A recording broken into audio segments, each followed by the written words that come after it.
Joining us now to discuss is UFO expert and retired UK Ministry of Defense employee Nick Pope. Nick, it's good to see you. Thanks for being here.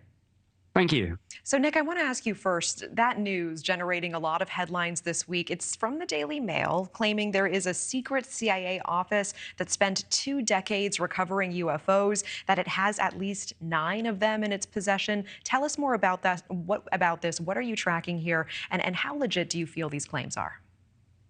Well, it's a fascinating story for sure. And I mean, I know 2 of the 3 journalists, and they do have genuine sources in the intelligence community and connected with some of these programs.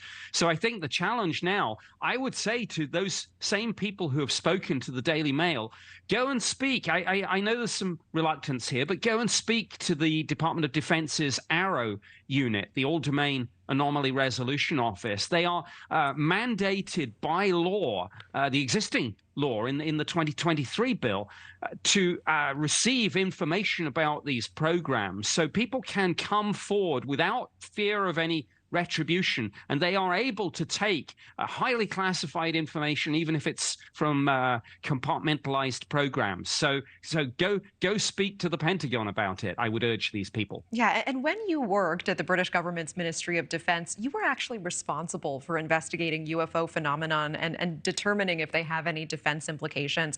I know you mentioned that having an allegation about a specific unit rather than a vague amorphous claim that the government is hiding something actually makes it a lot easier to prove or bear something out. Is that right?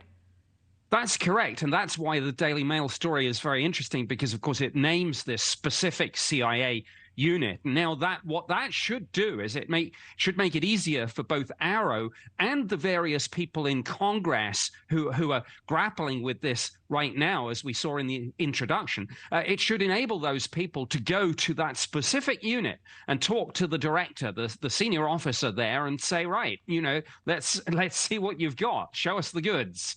I want to talk about this new bipartisan amendment with the time we have left that Joe Khalil was just reporting on. So the Schumer amendment is asking for all records to be disclosed, but you did hear that there would be mechanisms to keep certain secrets hidden. What do you make of that?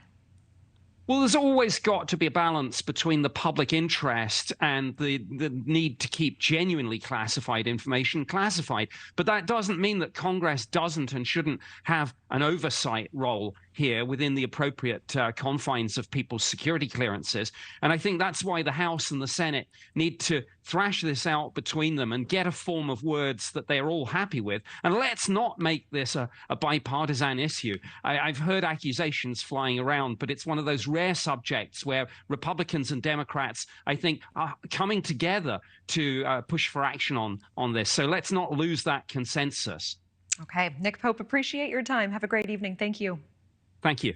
Thank you for watching. Go to newsnationnow.com to find News Nation on your television provider. And don't forget to click the red subscribe button below to get more of News Nation's fact-driven, unbiased coverage.